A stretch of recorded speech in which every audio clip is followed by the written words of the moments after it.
Bem, vamos lá mergulhar nesta fascinante exploração das fontes históricas. Hoje vamos tentar perceber como é que Portugal e Castela, ali entre os séculos XV e XVI, deram aquele salto enorme das tradições literárias medievais diretamente para a vibrante época do Renascimento. O nosso foco aqui, a adaptação ao humanismo na literatura e no teatro da Península Ibérica. Foi literalmente uma verdadeira revolução de ideias, de línguas e de palcos. E para guiar a nossa jornada, temos um roteiro com 5 pontos principais. Primeiro, o bilinguismo nas cortes ibéricas, a influência do humanismo italiano, depois a medida nova da Sá de Miranda, os 3 eixos do teatro e, no fim, a síntese teatral peninsular. Ponto número 1. O bilinguismo nas cortes ibéricas como uma verdadeira união cultural. Para prepararmos o cenário, é absolutamente essencial perceber que as cortes da Península Ibérica eram super interligadas. E isto acontecia, em grande parte, graças aos casamentos reais estratégicos. Vejam o casamento da infanta Dona Isabel de Portugal com o imperador Carlos V, por exemplo. Isto não foi só um negócio político ou económico. Longe disso, foi a vontade clara de estreitar laços entre as duas coroas. E o resultado? Um bilinguismo político e cultural que se enraizou firmemente nos palácios daquela época. E se querem uma prova material desta mistura, reparem bem neste dado fascinante. O famoso Cancioneiro Geral do Garcia de Rezende, compilado lá em 1516, cerca de 10% das composições ali incluídas já eram escritas em castelhano. É impressionante, não é? O que começou como uma consequência natural dos casamentos e de uma certa admiração pela corte de Castela, acabou por se transformar numa verdadeira tendência literária, uma moda que perdurou até ao século XVII. Avançando para o nosso segundo ponto, a influência do humanismo italiano, ou seja, as ideias importadas. Então, quem foram os grandes responsáveis por mudar o jogo? Os estudiosos italianos, claro.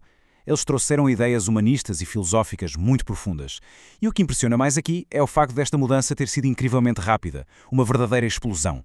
Num espaço de poucas décadas, passámos dos tradicionais espetáculos visuais, os famosos momos da corte, diretamente para a impressão das primeiras obras em latim clássico e para a introdução de uma poesia totalmente nova. E aqui destaca-se uma figura incontornável. O humanista italiano Cataldo Parício Ciclo. Imaginem bem, ele foi atraído para Portugal pelos cofres cheios da nossa coroa com a missão de educar a nobreza. Cataldo trouxe na bagagem aqueles ideais de excelência da antiguidade greco-romana e afirmou, cheio de confiança, que vinha para libertar Portugal da, e passo a citar, barbárie gótica através do prestígio do latim renascentista. Basicamente, ele pôs a corte inteira a falar e a escrever um latim muito mais clássico e polido. Mas atenção, o humanismo cá em Portugal teve um sabor muito próprio. Como o Garcia de Rezende tão bem resumiu nesta citação, esta onda de ideias clássicas chocou de frente com outra coisa gigante que estava a acontecer, os descobrimentos marítimos.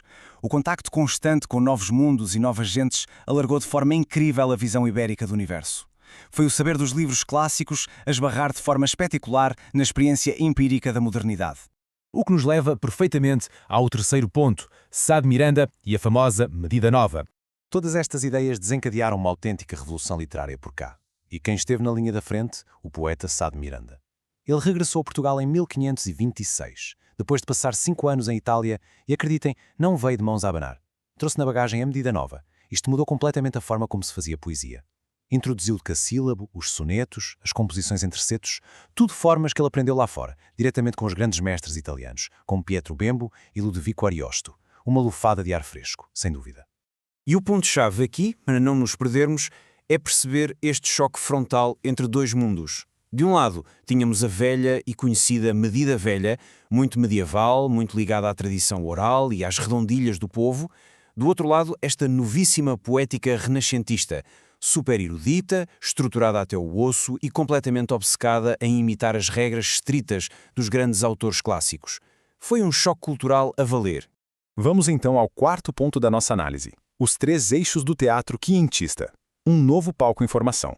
Com toda esta agitação política e poética, como é que ficou o teatro? Bem, a paisagem teatral ficou um bocado fragmentada, mas absolutamente fascinante.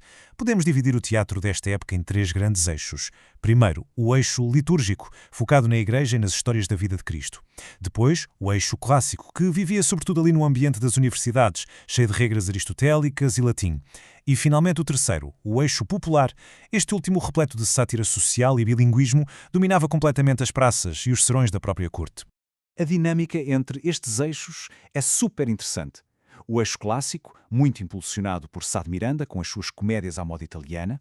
procurava cativar uma elite mais académica. Mas, em contrapartida, o eixo popular tinha um campeão de peso, o enorme Gil Vicente. O mestre Gil, no fundo, olhou para aquelas regras clássicas todas e recusou-se a segui-las, preferindo manter a chama e a vivacidade fantástica dos seus autos. O que nos leva a uma questão muito pertinente.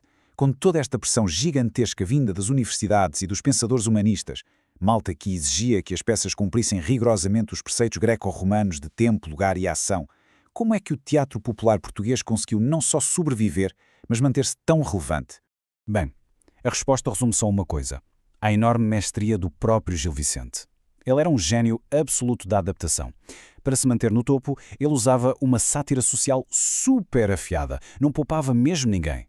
Misturava harmoniosamente o sagrado e o profano e brincava com as línguas de forma brilhante. Usava português-castelhano e até mandava umas bocas em latim macarrónico, criando um poliglotismo teatral único. E foi esta vitalidade brutal do seu auto que garantiu que mais tarde estas obras acabassem impressas em literatura de cordel, chegando diretamente às mãos do povo. E chegamos ao nosso quinto e último ponto, a síntese teatral peninsular. O que é verdadeiramente espantoso em toda esta história é que estas forças concorrentes tão diferentes não se anularam mutuamente. Pelo contrário, se contrastarmos a estrutura fluida e a linguagem rica e super livre do auto popular de Gil Vicente contra a arquitetura rígida e classicista da comédia de Sá de Miranda, percebemos que esta enorme diversidade nos palcos preparou o terreno perfeito para a criação de algo totalmente novo, uma síntese surpreendente. E quem é que construiu a ponte definitiva entre estes dois mundos? Autores brilhantes como o grande Luís de Camões.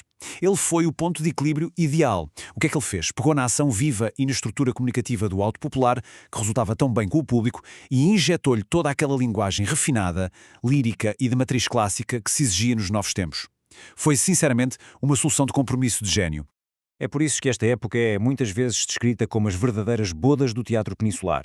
Foi um casamento inesquecível entre o castiço e o erudito, juntando tradições de Portugal, de Castela e de Itália. E para fecharmos esta nossa análise, deixo-vos com um pensamento.